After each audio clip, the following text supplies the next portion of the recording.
बस कीजिए भाभी, तुम्हारी एक भी चीज यहाँ नहीं छूटनी चाहिए। हाँ, অবশেষে ভাগ্যরেখায় ঘটতে চলেছে মহা ধামাকাদার টুইস্ট কাহিনী। একদিকে শ্রদ্ধার নির্দোষ প্রমাণিত হওয়ার পরেও ফিরছে না আর ত্রিপাঠী পরিবার, অন্যদিকে সোনিয়ার সকল চক্রান্ত ফাঁস হতে চলেছে পরিবারের সামনে। তাহলে এবার কি বা ঘটতে চলেছে জানানোর চেষ্টা করেছি আজকের ভিডিওটিতে। তো গাইস, ভিডিওটি না টেনে কন্টিনিউ করতে থাকুন।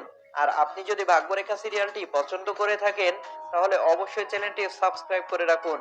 তাহলে চলুন মূল পর্বে যাওয়া যাক। কাউকে ভুল বোঝার আগে তার পরিস্থিতিটাই বোঝা উচিত, কেননা ভালোবাসা থাকা সত্ত্বেও কিছু কিছু সম্পর্ক ভুল বোঝাবুঝির কারণে নষ্ট হয়ে যায়।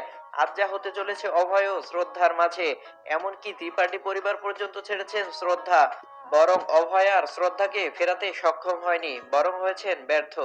আজ নিজের ভুলের অনুশোচনায় যখন কান্না করে সমস্ত দোষকে স্বীকার করে নেবেন আরতি, তখনই দেখা যাবে এখানে এক হৃদয় বিদায়ক দৃশ্য। কেননা এতদিন সবাই জানতো শ্রদ্ধা একজন দোষী, কিন্তু আরতির কথা শুনে যেন সকলের চোখ উঠলো কপালে। অতঃপর যখন এখান থেকে বিদায় নিতে যাচ্ছিল শ্রদ্ধা, ঠিক তখন ওই অভয়কে দেখা গেল শ্রদ্ধার কাছে ক্ষমারত অবস্থায়। কেননা আজ অভয়ের সমস্ত ধারণাটি পাল্টে গেল। এমতো অবস্থায় শ্রদ্ধা অভয়কে বলবে, যে ভালোবাসার মাঝে কোনো বিশ্বাস থাকে না, আমার সে ভালোবাসার কোনো প্রয়োজন নেই। এ কথা বলে সেখান থেকে চলে যাবে শ্রদ্ধা। অতঃপর শ্রদ্ধা ভাবতে থাকবে সেই পুরনো দিনের স্মৃতিগুলোর কথা। শ্রদ্ধা সোজা চলে আসবে তার বাবা মায়ের কাছে, অতবার মনে মনে ভাবতে থাকবে মা বাবার কাছে কি জবাব দেব। এবার শ্রদ্ধার চোখে তার মা বাবা পানি দেখে শ্রদ্ধাকে বলবে, বেটা শ্রদ্ধা, তোমার কি হয়েছে? আসো, তাড়াতাড়ি ভেতরে আসো। এবার শ্রদ্ধার মা শ্রদ্ধার হাত ধরে পুনরায় জিজ্ঞেস করবে, মা কি হয়েছে তোমার? আমাদের খুলে বলো। জবাবে যেন কিছুই বলতে চাইবে না শ্রদ্ধা। এদিকে যখন আরতির মা আরতিকে চরম অপমান করতে থাকবে আর আরতিকে বলতে থাকবে, শ্রদ্ধার মতো এত সুন্দর শান্ত সুশীল মেয়েকে তোর জন্য আজ এ বাসা থেকে বের হতে হয়েছে, এটা তুই কি করলি আরতি? এ কথা বলে আরতির গায়ে হাত উঠাবে তার মা। এরপর কীর্তি ও সোনিয়াকে দেখা যাবে ভীতুরত অবস্থায়, কেননা এদের দুজনের দোষও আরতির চেয়ে কোনো অংশে কম নয়। কিন্তু এখানে বুয়াজি সোনিয়ার হাত ধরে নিয়ে আসবে সকলের সামনে, অতঃপর বলবে সকলকে, উঠাতে হলে বরং আরতির গায়ে নয় সোনিয়ার গায়ে উঠানো দরকার। কেননা আরতিকে সবসময় সোনিয়াই কোনালের সাথে দেখা করার সুযোগ করে দিয়েছে।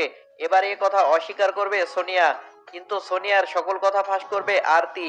এতে ধরা খাবে সোনিয়া, যার জন্য অনেক অপমানিত করে সোনিয়াকে বাসা থেকে বের করে দিবে অভয়ের মা ও বুয়াজি। সে সময় একটা ফোন আসবে কীর্তির, যা দেখতে পাবে বুয়াজি। অতবার কীর্তিকে বলবে, বুয়াজি, কোনালের কারণে এক বোন তো বাহির হয়েছে, আর তুমিও একই ভুল করে চলেছো।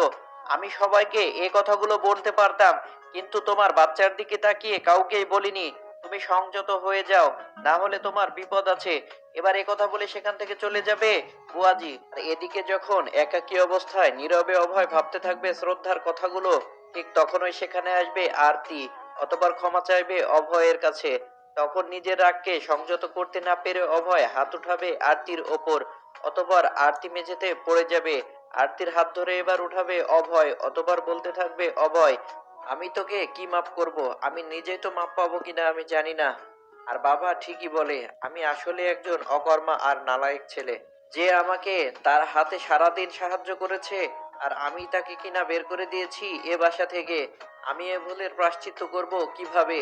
এবার রুমের সবকিছু ভাঙচুর করতে দেখা যাবে অভয়কে। ঠিক সেখানে আসবে বরুণ, অতঃপর বলবে অভয়কে, ভাই শোন, তুই ভুল করেছিস। এখানে ভাঙচুর করে কোনো সমাধান হবে না, বরং তুই শ্রদ্ধাকে ফোন করে ক্ষমা প্রার্থনা কর। এবার শ্রদ্ধাকে দেখা যাবে অভয়ের পুরনো স্মৃতিগুলোকে বুকে ধারণ করে কান্না করতে। ঠিক তখনই শ্রদ্ধাকে ফোন করবে অভয়, কিন্তু তা কেটে দিবে শ্রদ্ধা।